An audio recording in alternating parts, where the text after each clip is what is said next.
Hi everyone, कैसे आप सभी। दिस इज कृषि मैम, स्वागत करते हैं आप सभी का इस चैनल पे।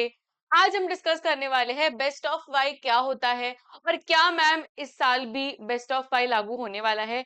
देखो, मैंने बहुत सारे वीडियोस देखे और बहुत सारे फेक वीडियोस देखे, जो वीडियोस को देख के मुझे हंसी आ रही थी कि ऐसे बच्चों को गाइड किया जा रहा है। तो आज की इस वीडियो में इस चीज का खुलासा करते हैं कि बेस्ट ऑफ वाई में क्या होने वाला है और आप उस तरीके से ना अपना प्लानिंग कर सकते हो। मैं यहाँ पे कुछ भी आपको गलत एडवाइस देने नहीं आई हूँ कि ये सब्जेक्ट आप पढ़ो ही मत या उसको स्किप कर दो। मैं इसे इसलिए लेकर आ रही हूँ, ये वीडियो को इसके लिए लेकर आ रही हूँ कि जिससे आपकी ना स्ट्रेटेजिक प्लानिंग हो सके। क्योंकि आप जब पता लगा लोगे कि बेस्ट ऑफ फाइव में होता क्या है, टेक्निक क्या होती है, तो आपका ना जो प्लानिंग होगा वो बेहतर हो जाएगा। क्योंकि आपके सारे सब्जेक्ट्स है, वो सारे सब्जेक्ट्स तो हमें पढ़ने ही है, पर किस तरीके से हम मैक्सिमम परसेंटेज ला सके, क्योंकि हमारा गोल क्या है, हम क्यों कर रहे हैं ये 10, क्यों कर रहे हैं, मतलब मैक्सिमम बच्चे तो इसलिए कर रहे हैं कि उनको वो ड्रीम परसेंटेज चाहिए, राइट। और सभी को 90 प्लस या 95 प्लस चाहिए रहता है, right, to be very honest. तो इसलिए मैं ये बेस्ट ऑफ फाइव रूल बताने आई हूँ, क्योंकि लास्ट लास्ट में जब आप इस चीज को जानते हो तो उसका कुछ मतलब नहीं रहता है।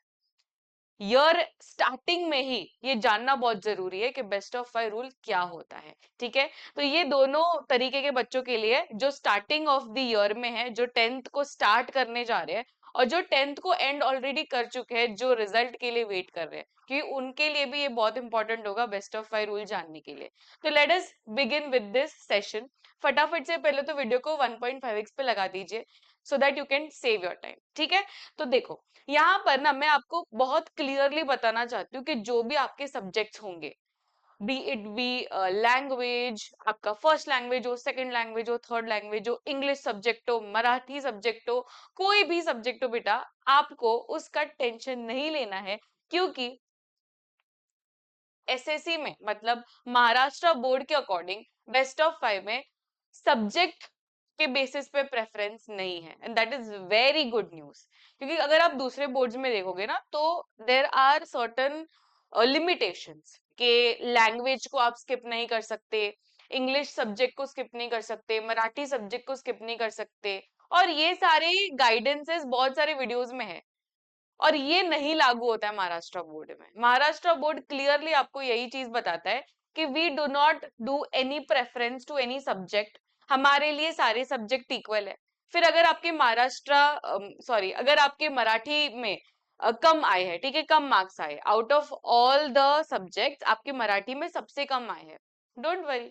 ये मत सोचो कि यार मराठी तो मेरा पहला लैंग्वेज है या दूसरा लैंग्वेज या तीसरा लैंग्वेज या लैंग्वेज है, आपको टेंशन लेना ही नहीं है। अगर आपके मराठी में सबसे कम मार्क्स आते हैं तो वो मराठी कंसिडर ही नहीं किया जाएगा इन योर फाइनल परसेंटेज। बहुत बड़ी गुड न्यूज है ना। तो मैं ना इसलिए इसको प्रूव करने के लिए आप लोग के सामने कुछ ऐसे मार्कशीट्स भी डालूंगी, जिससे आपको प्रूफ मिल जाएगा और अंडरस्टैंडिंग मिलेगी कि अच्छा मैम सही बता रहे हैं। ठीक है, तो ये भी मैं आपको दिखाऊंगी, डोंट वरी। तो पहले ये चीज समझ लो कि कोई भी सब्जेक्ट का प्रेफरेंस नहीं है, सारे सब्जेक्ट इक्वल है। फिर वो इंग्लिश हो, मराठी हो, साइंस हो, मैथ्स हो, ठीक है, हिस्ट्री ज्योग्राफी हो, कुछ भी हो, वो जरा भी मायने नहीं रखेगा जिसमें भी आपके सबसे कम मार्क्स आएंगे। क्योंकि जो लिस्ट ऑफ सब्जेक्ट्स रहेगा, मान लेते हैं कि इंग्लिश में आपके सबसे कम आए, ठीक है, इंग्लिश में आपके सबसे कम आए, सभी सब्जेक्ट में आपके 90 प्लस आए, पर इंग्लिश में आपके 76 आए, तो 76 वाला सबसे लोएस्ट हुआ, राइट। जो भी लोएस्ट रहेगा उसको महाराष्ट्र बोर्ड कंसीडर ही नहीं करेगा in the result, in the final percentage. तो इससे आपके मार्क्स जरा भी डिफरेंस नहीं आएगा, and that is a very good news. तो आइए मैं आपको कुछ मार्कशीट दिखाती हूँ, जिससे आपको फाइनल पता चल जाएगा कि बेस्ट ऑफ फाइव कैसे काम करता है, ठीक है, और कैसे आपके परसेंटेज सुधर सकते हैं इस रूल से। अब देखो, यहाँ पे मैंने एक मार्कशीट डाली है, ठीक है। यहाँ पे आप देख सकते हो सारे सब्जेक्ट्स, क्योंकि ये बहुत पुराना मार्कशीट है तो ये सारे सब्जेक्ट्स अभी नहीं होते होंगे, बट अभी आपको खाली ये फोकस करिए जहाँ पे मार्क्स लिखे हुए हैं, ठीक है। तो जहाँ पे भी मार्क्स लिखे हुए हैं ये सारे फोकस करिए। I hope this is visible. तो जैसे कि आप यहाँ पे देख सकते हो, इंग्लिश में इसको मिला है 67, ठीक है, इंग्लिश में आपको 67 मिला है, हिंदी में 86 है, मराठी में 77, मैथ्स में 84, साइंस में 66 और सोशल साइंसेज में 78 है। अब ये सब में से आपको लोएस्ट क्या दिख रहा है? लोएस्ट देखो 67, 86 है, 77, 84, 66। 66 इज द लोएस्ट, राइट? अब 66 लोएस्ट है। मैंने क्या कहा कि महाराष्ट्र बोर्ड जब भी कैलकुलेशन ऑफ परसेंटेज करेगा तो वो कोई सब्जेक्ट नहीं देखेगा, वो सिर्फ देखेगा कि लोएस्ट किसमें है। ठीक है, तो लोएस्ट यहाँ पे किसमें 66 है, 66 उसको आए हैं साइंस में, तो वो साइंस स्किप कर देगा। मानते नहीं हो मेरी बात, डोंट वरी, मैं आपको इसलिए कैलकुलेटर के थ्रू पूरा एकदम बता दूंगी कि यस दिस इज रियल। जैसे कि 67 है, यहाँ पे मैं आपके सामने ही सब प्लस कर रही हूँ। ठीक है, 67 है, आप चाहो तो अपने कैलकुलेटर में भी कर सकते हो मेरे साथ। 67 है, फिर 86 है, फिर उसके बाद में 77 है, उसके बाद में 84 है। ओके, और 66 को मैं स्किप करूंगी, 78 लास्ट में लूंगी, एंड मुझे मिलते हैं 392। क्या यहाँ पे इसको 392 मिले हैं? यस, इसको भी बेटा 392 ही मिले हैं, आप यहाँ पे देख सकते हो।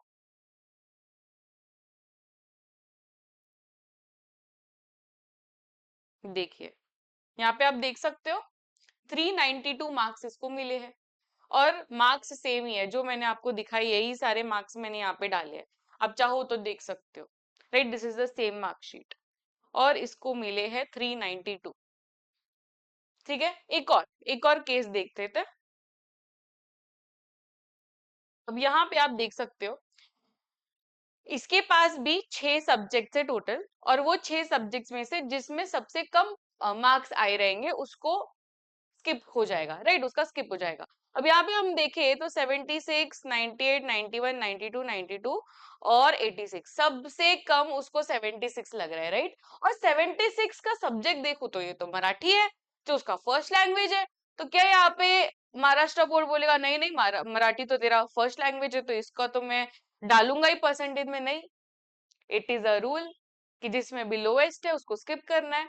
तो देख लेते हैं, अब 76 को मैं स्किप करूंगी, directly skip, I will not add in the percentage. अब देखूंगी मैं 98 है, ठीक है 98 है, फिर उसके बाद में 91 है, उसके बाद में 92 है, फिर उसके बाद में 92 है, एंड 86 है। ओके, और उसका आया है 459। क्या यहाँ पे? यस, 459 है। देखा आप लोगों ने? और ये जो +3 है दैट इज ग्रेस मार्क्स, हो सकता है वो कोई कोटा से बिलोंग करता हो, तो ग्रेस मार्क्स डिपेंड करते हैं, बट जो मेन मार्क्स है that is the same, exact same. यहाँ पे मराठी को इंक्लूड नहीं किया गया है।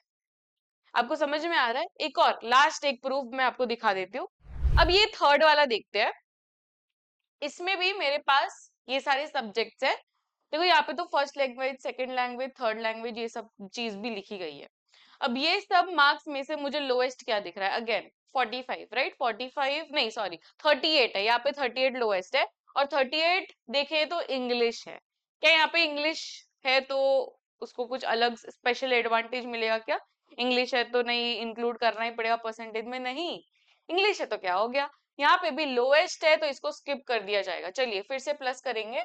सबसे पहले तो है 45, फिर उसके बाद में है 56, उसके बाद में है 38, उसके बाद में है 55, उसके बाद में है, अरे 38 को नहीं करना था, फिर से करेंगे।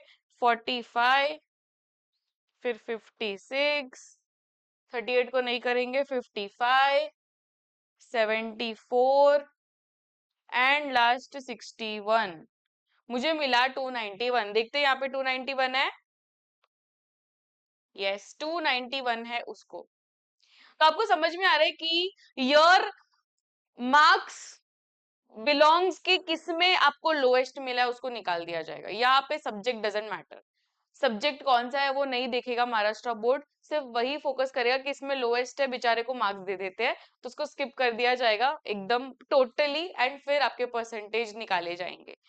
तो बेटा from this video you can understand कि आप किस तरीके से अपना जो प्लानिंग है वो उस तरीके से आप कर सकते हो। अगर आपको पता ही है कि यार मेरा ये सब्जेक्ट वीक है तो उसको करना है, ऐसा नहीं कि नहीं करना है, नहीं करोगे तो फिर फेल हो जाओगे, फिर आपका कुछ नहीं हो सकता। फेल नहीं होना, मैं उस सब्जेक्ट में फेल नहीं होना, पर अगर आपका वो वीक है और पूरा ट्राई करने के बाद भी नहीं हो रहा है तो थोड़ा सा उसको जाने दो, लेट गो करो, बट फेल होने जितना नहीं करना है।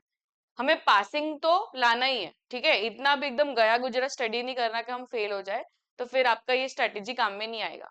ठीक है। और दूसरे सारे सब्जेक्ट में क्या करना है ना, इतना स्ट्रांग कर देना उसको, इतना स्ट्रांग कि ये जो वीक सब्जेक्ट है उसका कुछ प्रभाव ही ना पड़े। समझ में आ रहा है अभी स्ट्रैटेजी क्यों मैंने ये बेस्ट ऑफ 5 पे ये बनाया वीडियो? क्योंकि आप स्टार्टिंग से ही अगर उस तरीके का पढ़ाई करोगे ना, तो आपके परसेंटेज जो है ना उसमें बहुत बड़ा डिफरेंस आएगा। यस। सो अगर आपको समझ में आया ये बेस्ट ऑफ 5 और अगर आपको वैल्यूएबल लगा, तो प्लीज आप अपने दोस्तों को शेयर करिए।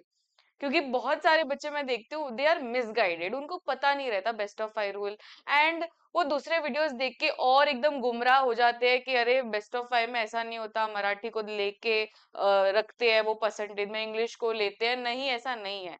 So please share this video and guide them properly and enhance your study by doing this strategy. ठीक है। So this is a Krushi ma'am signing off. मिलते हैं नेक्स्ट सेशन में। Till then keep smiling. Take care. Bye everyone.